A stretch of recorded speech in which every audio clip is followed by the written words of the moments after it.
আমি বলবো sir, being you are lawyer also, justice for all, সম কাজে সমবেতন হওয়া উচিত।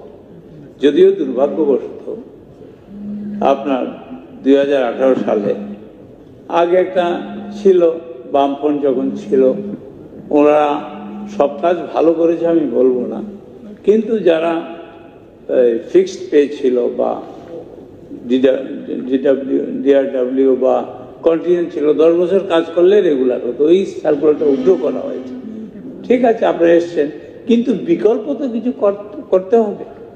আমাদের লোক যারা কাজ করছে, আমরা কলকাতা, দিল্লি, গুয়াহাটি গেলে আমরা দেখি, বলে স্যার আরে কিরে তোর এমন অবস্থা কি? কয় স্যার আমি তো ডিআরডব্লিউ বা কন্টিজেন্ট, আমাকে তো রেগুলার করে না। বলে কত বছর? 14 বছর, 15 বছর।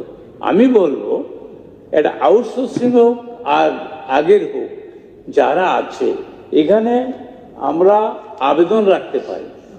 এখানে ষোড়শ অর্থ কমিশন বলেছে কমিটেড এক্সপেন্ডিচার, এখন একটা সুযোগ আছে যে কমিটেড এক্সপেন্ডিচার যদি আপনারা দেখান 31 অক্টোবরের মধ্যে দিতে নির্দেশ দেওয়া হয়েছে। তাইলে যারা অনিয়মিত কর্মচারী আছেন, এবং আপনারাই বলেছেন যে ভিশন ডকুমেন্টে পেজ 6 আপনারা বলেছেন phase wise regulation of all contractual government employees working in the state government departments. আপনারা সবাইকে ফেজ ওয়াইজ করবেন, কিন্তু 7.5 বছরে কি আছে? আমরা যখন দেই কতজন অনিয়মিত কর্মচারী আছে, কোনো রিপ্লাই পাই না, আমরা প্রশ্ন শুদ্ধ ফেলে দেন, রিজেক্টেড। অ্যানাদার থিং এখানে আমি স্মরণ করাচ্ছি যে এখানে একটা স্কোপ আছে। মাননীয় অর্থমন্ত্রীর কাছে আমি বলবো যে স্কোপটা কি, যদি কমিটেড এক্সপেন্ডিচার দেখান, ষোড়শ অর্থ কমিশন আপনাকে দেবে, এটা অর্ডার এসছে আমার কাছে, একটা সার্কুলার আছে।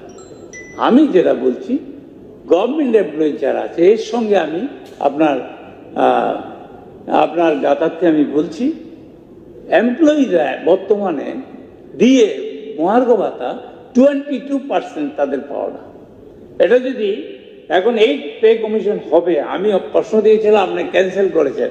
এখন যদিও স্পিকার নেই, বলেছে স্পিকার ক্যান্সেল, আপনারা আছেন, যা ইচ্ছা করবেন, আপনাদের হাতে, আমাদের যা মারলে মারবেন, কাটলে কাটবেন, আমি জানি না। তবে এখন কিন্তু স্যার মানবিক কারণে, you are lawyer, legal reason, আইনগত এবং মানবিক কারণে যারা অনিয়মিত কর্মচারী আছে তাদেরকে আপনারা দয়া করে রেগুলার করুন। আর সাথে এখানে আনফর্চুনেটলি আপনারা যেটা করেছেন, the government will resolve the problems of 10,323 আপনারা বলেছেন গ্রামে গঞ্জে, জনগণ বিশ্বাস করেছে। এই সরকার আসার পেছনে 10,323-এরও অবদান আছে। অনিয়মিত কর্মচারীদের আপনারা বলেছেন রেগুলার করবেন, তাদের আছে।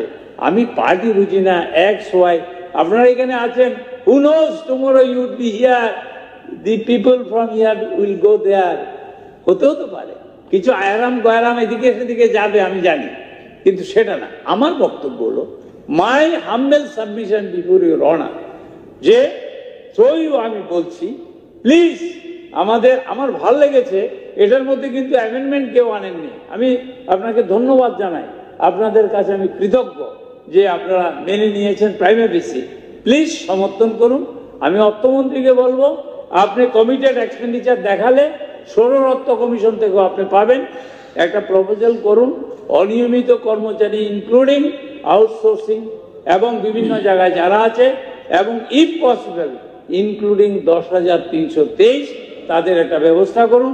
Please think for the people, please think for the last not the list.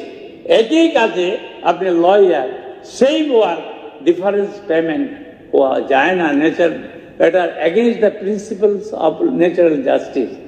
My humble submission before your honour, before the treasury bench, তাদের রেগুলাইজ করুন।